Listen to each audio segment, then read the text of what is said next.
소발의 말에 욥이 대답합니다. 1절 욥이 대답하여 이르되 너희는 내 말을 자세히 들으라. 엘리바스 빌닷 소발 이 세 사람에게 내 말을 들어라 라고 말합니다. 이것이 너희의 위로가 될 것이니라. 나를 위로해 주려거든 너희들은 말하지 말고 내 말을 들어라. 그렇게 하는 것이 나를 위로하는 것이다. 이것이 너희의 위로가 될 것이니라. 너희가 내 말을 들어주는 게 너희가 나를 위로하는 일이 될 것이다. 3절 나를 용납하여 말하게 하라. 내가 말한 후에 너희가 조롱할지니라. 조롱하거나 반박하고 싶거든 일단 먼저 내 말을 들어라. 잠시 참고 다 들은 다음에 조롱하고 반박해라. 4절 나의 원망이 사람을 향하여 하는 것이냐? 지금 내가 사람에게 원망하는 줄 아느냐? 욥은 자신이 하나님을 향해 원망하고 있다고 말합니다. 하나님을 원망하는 욥의 마음은 평안할까요? 아마 욥은 심장이 떨렸을 겁니다. 살아오면서 하나님을 원망한 적이 없는데 평생 경외하던 하나님을 원망하려니까 조급합니다. 초조합니다. 내 마음이 어찌 조급하지 아니하겠느냐? 초조하지 아니하겠느냐? 바꿔 말하면 나는 지금 목숨을 걸고 하나님 앞에서 원망하고 있다. 너희가 나처럼 목숨을 걸지 않을 거면 입을 다물고 듣기나 해라. 일종의 경고와도 같습니다. 5절입니다. 너희가 나를 보면 놀라리라. 손으로 입을 가리리라. 내가 이렇게 큰 고통을 겪고 있는데 내가 받는 이 고난이 정당하냐?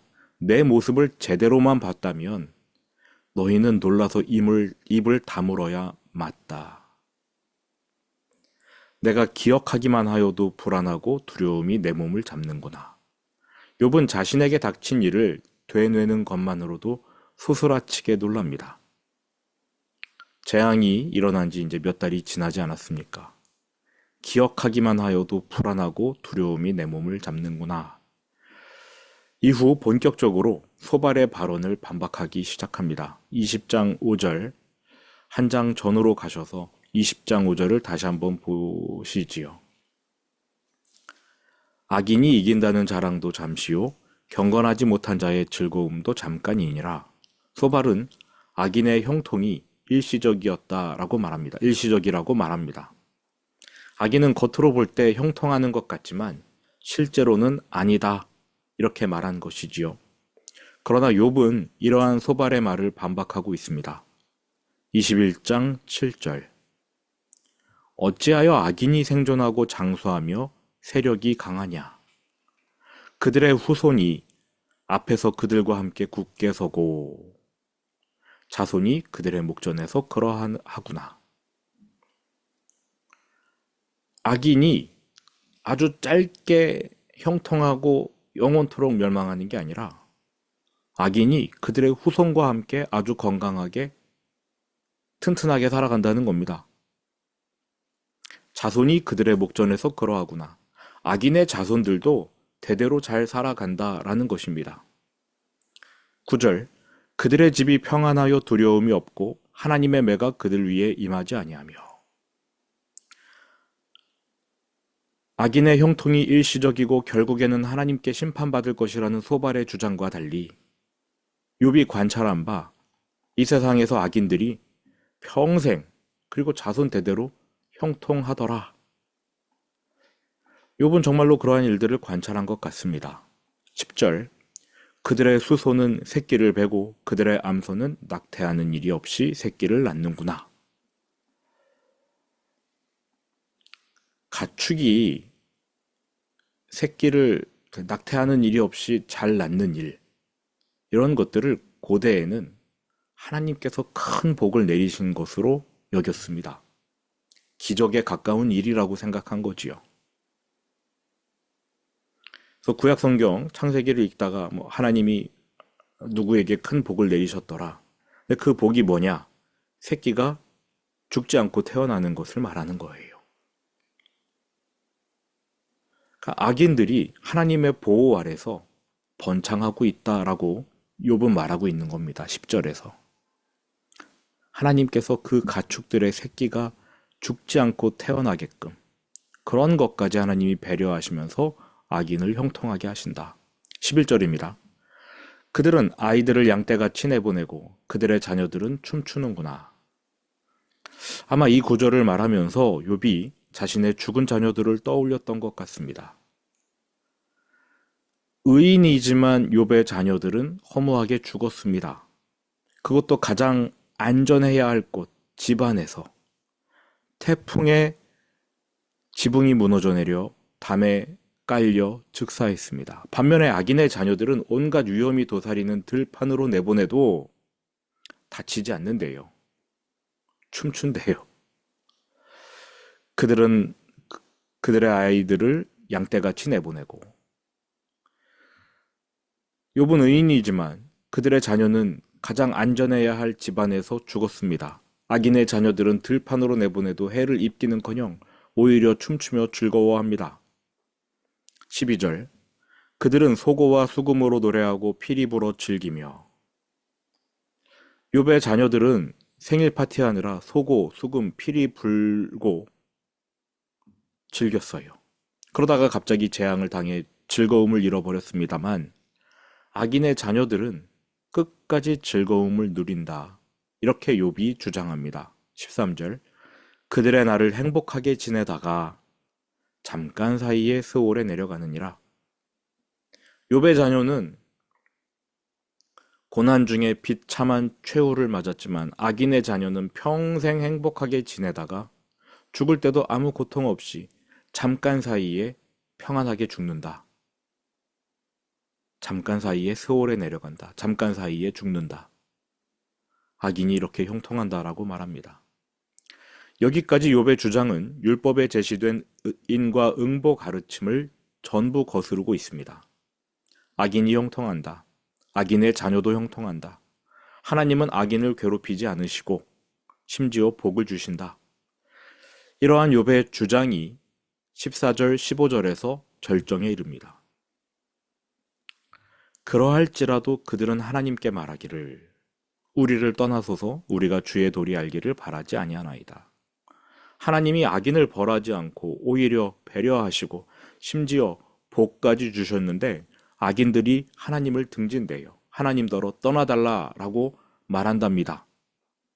하나님의 도리? 그런 거 알고 싶지 않다라고 악인들이 말한답니다. 15절 전능자가 누구이기에 우리가 섬기며 우리가 그에게 기도한들 무슨 소용이 있으랴 하는구나. 심지어 악인들은 하나님을 조롱합니다. 하나님은 전능하시니까 우리가 감히 그분을 섬길 수 없어. 이런 식으로 말하는 거예요. 하나님은 너무 높으신 분이야. 우리의 기도가 감히 전달되기나 할까? 이러면서 하나님을 안 믿고 섬기지 않고 조롱하는데 그런데 하나님이 그들을 형통하게 하신다. 무언가가 잘못돼도 크게 잘못됐다. 욥이 말하고 있습니다. 그러니까 하나님을 향해 지금 불평을 터뜨리고 있는 거죠. 소발의 말에 일일이 반박하지만 욥의 이 모든 말들은 하나님을 향해 있습니다. 의인은 하나님을 경외하고 하나님의 도리를 배우려 하고 하나님과 동행하려 했지만 하나님으로부터 온갖 고난과 재앙을 당하는 반면 악인은 하나님을 멸시하고 하나님의 도리를 알고 싶어 하지 않고 하나님더러 떠나달라고까지 말했으나 자손 대대로 형통합니다. 엘리바스와 빌닷과 소발은 죄 없이 망하는 일이 있느냐 하면서 욥의 고난을 죄 때문이라고 주장했는데 이에 대한 답변으로 욥은 봐라, 악인이 형통한다 라고 답했습니다. 친구들의 발언이 틀렸다라고 말하지만 불평은 하나님께 향하고 있는 것이죠. 욥은 다음과 같이 결론을 내립니다. 16절 앞부분 첫 번째. 그러나 그들의 행복이 그들의 손안에 있지 아니하니. 악인이 형통한 까닭은 그들이 의를 행했거나 선행을 했기 때문이 아니라는 것입니다. 그들의 행복이 그들의 손, 그들이 한 일에 있지 아니하니. 그러니까 그들이 선행을 해서 복을 받는 게 아니다. 즉 선행이 복으로 이어지고 악행은 재앙으로 이어진다는 친구들의 인과응보 주장을 반박한 것이지요. 두 번째, 16절 후반부. 악인의 계획은 나에게서 멀구나. 욥은 자신과 악인은 아무 관련이 없다. 난 악인이 아니다. 라고 말합니다. 세 친구는 욥을 악인으로 규정하고 회개할 것을 촉구했지만 욥은 나는 악인이 아닐 뿐더러 악인으로서 형통하기보다는 차라리 지금처럼 의인으로서 고난을 받고 죽겠노라 이렇게 말하고 있는 겁니다. 악인의 계획 나에게서 멀다. 나는 악인이 아니고 악인처럼 형통하고 싶지도 않고 그냥 의인으로서 고난받다가 죽고 싶다. 17절. 악인의 등불이 꺼짐과 재앙이 그들에게 닥침과 하나님이 진노하사 그들을 곤고하게 하심이 몇 번인가? 악인의 등불이 꺼진 적이 있느냐? 악인이 재앙을 당한 적이 있었던가? 악인에게 하나님이 진노하신 적은 있었는가? 욥은 악인에게 재앙이 임하는 것을 본 적이 없다고 말합니다. 욥도 좀 이상하죠. 18절. 그들이 바람 앞에 건불같이 폭풍에 날려가는 겨같이 되었도다. 이건 반어법입니다. 악인은 바람 앞에 건불같이 폭풍에 날려가는 겨같이 된 적이 없도다. 반어법으로 말하고 있어요. 자기 주장을 펼치기 위해 과장법을 사용한 겁니다. 억지죠, 억지. 이것을 욥의 억지라고 부를 수 있습니다. 19절입니다. 하나님은 그의 죄악을 그의 자손들을 위하여 쌓아두시며 그에게 갚으실 것을 알게 하시기를 원하노라. 욥이 원한다고 말한 것은 현실에서는 일어나지 않기 때문이라는 반증이지요. 하나님이 악인의 죄악을 그의 자손들에게 갚으시기를 원한다. 현실에서는 그런 일이 일어나지 않기 때문에 하나님 그렇게 해주세요. 하나님께서 악인의 죄를 당대에 벌하시지도 않고 자손대에도 벌하시지 않는다. 라고 불평하고 있는 겁니다. 그래서 욥이 이렇게 주장합니다. 20절. 자기의 멸망을 자기의 눈으로 보게 하며 전능자의 진노를 마시게 할 것이니라. 악인은 자기의 멸망을 자기의 눈으로 봐야만 한다. 즉 살아있는 동안 악행에 대해 벌을 받고 폭삭망해야만 그 자신이 악인이라는 것을 깨닫는다는 겁니다. 제발 하나님께서 악인에게 전능자의 진노를 마시게 하시길 하고 바랍니다. 하나님 제발 악인 좀 심판해 주세요. 이게 재밌는 대목인 게 욥의 친구들은 욥이 너 악인이어서 벌 받는 거야 라고 말하는데 욥은 하나님이 악인들에게 벌 내려주셨으면 좋겠어. 의인에게 벌 내리지 말고 평행선을 달리고 있는 거죠. 21절. 그의 달수가 다하면 자기 집에 대하여 무슨 관계가 있겠느냐. 그러니까 살아있는 동안 하나님께 벌을 받아야 악인이 자기 잘못을 깨달을 텐데 죽으면 끝이라는 겁니다. 구약시대의 사람들은 죽으면 그냥 끝난다고 생각을 했어요. 악인이 죽은 후에 그의 달수가 다하면 아무리 그 자녀가 벌을 받는다고 해도 악인 당사자는 자기 집안 사람들에 대해 걱정 안 한다는 것이죠. 죽으면 끝나니까. 그의 달수가 다하면 죽으면 자기 집안 사람들에 대해 아무 관계가 없다. 그러니까 살아있는 동안에 악인이 벌을 받아야 된다. 자녀에게 그 벌이 이어져 가더라도 악인 자신은 평안하게 죽는다. 하나님께 계속 불평하고 있습니다. 이렇게 불평하다가도 욥은 하나님은 하나님이시고 인간은 그저 피조물에 불과하다라고 말합니다. 더 나가지는 못하는 것 같아요. 그러나 하나님께서는 높은 자들을 심판하시나니 악인을 형통하게 놔두시는 하나님의 섭리를 이해하지는 못하겠지만 그래도 높은 위치에 있는 사람들을 심판하실 분은 하나님 한 분밖에 없다. 이렇게 인정합니다. 그래서 욥은 이러한 하나님의 섭리에 대해 이 일을 제기할 수가 없다. 결론을 내립니다. 누가 능히 하나님께 지식을 가르치겠느냐. 하나님더러 아니, 왜 악인을 가만 놔두십니까? 악인이 살아있는 동안 심판하셔야 옳지 않습니까? 라고 하나님을 가르칠 수가 없다. 욥의 결론입니다. 23절. 어떤 사람은 죽도록 기운이 충실하여 안전하며 평안하고 그의 그릇에는 젖이 가득하며 그의 골수는 윤택하고 어떤 사람은 마음의 고통을 품고 죽음으로 행복을 맛보지 못하는도다. 이 둘이 매 한 가지로 흙 속에 눕고 그들 위에 구더기가 덮이는구나. 의인이든 악인이든 상관없이, 의인 악인 가릴 것 없이 그 중에 어떤 사람은 평안히 살다가 평안히 죽고 어떤 사람은 고난을 겪으며 살다가 고통 속에서 죽는다. 의인이라고 해서 반드시 복을 받는 것도 아니고 악인이라고 해서 반드시 재앙을 당하는 것도 아니다. 욥은 친구들의 인과응보 주장을 반박하고 있습니다.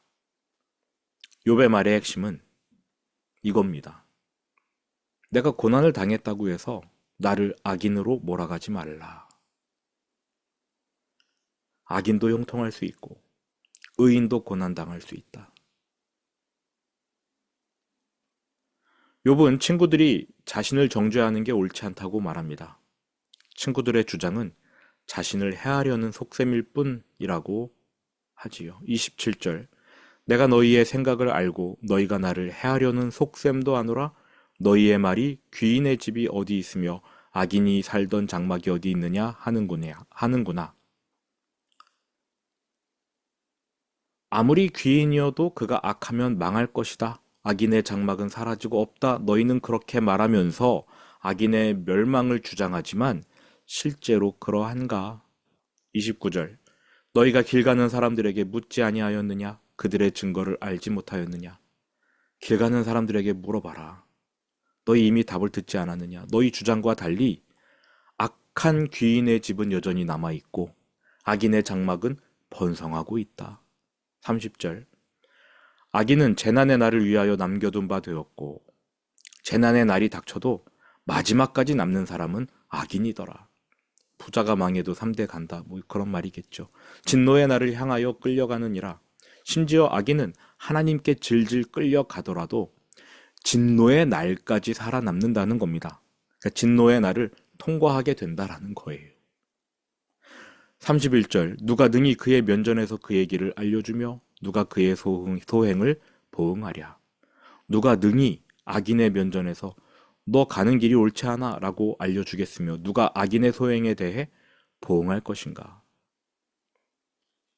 그를 무덤으로 메어가고 사람이 그 무덤을 지키리라. 악인이 죽으면 사람들이 꽃가마 상녀를 메어가겠고 심지어 그 무덤을 지켜주기까지 할 것이다. 33절입니다. 그는 골짜기의 흙덩이를 달게 여기리니 무덤 속의 흙덩이마저 악인에게는 달콤한 음식이 될 것이다. 많은 사람들이 그보다 앞서갔으며 모든 사람이 그의 뒤에 줄지었느니라. 장례식장 생각하시면 됩니다. 수많은 조문객이 악인을 만나려고 줄을 서요. 34절. 그런데도 너희는 나를 헛되이 위로하려느냐. 내가 지금 말한 쭉 이야기를 다 들어봤는데도 불구하고 너희가 지금 내 옆에 와서 나에게 회개하라고 얘기하겠느냐? 그게 나를 위로하는 것이겠느냐? 너희가 하는 말은 하나도 위로가 안 된다. 다 헛된 말잔치이다. 너희 대답은 거짓일 뿐이니라. 욥의 말과 친구들의 말은 평행선을 달리고 있습니다. 어떻게 접점이 만들어지지가 않아요. 욥을 계속 대변하고 있는데요, 제가. 왜냐하면 욥의 말 속에는 그러니까 원망 속에도 하나님이 담겨 있기 때문에 그렇습니다. 어떻게든 하나님 앞에 나아가고 있어요. 투덜투덜 거리면서도 하나님 앞에 나아가고 있습니다. 고난 중에 있는 사람들은 하나님께 나아가야 합니다. 불평하더라도 하나님께 나아가야 합니다. 주변에 고난을 당한 사람이 있다면 우리는 그 사람들을 하나님께로 인도해야 되는 책임이 있는 거지요. 그들이 불평할 때 받아줘야 될 것입니다.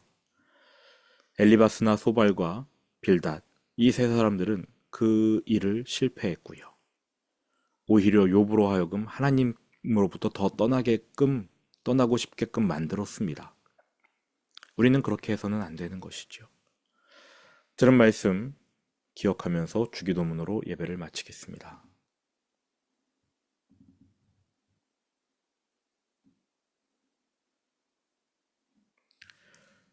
하늘에 계신 우리 아버지, 아버지의 이름을 거룩하게 하시며 아버지의 나라가 오게 하시며 아버지의 뜻이 하늘에서와 같이 땅에서도 이루어지게 하소서.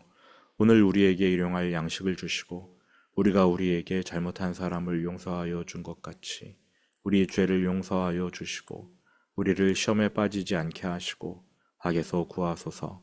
나라와 권능과 영광이 영원히 아버지의 것입니다. 아멘.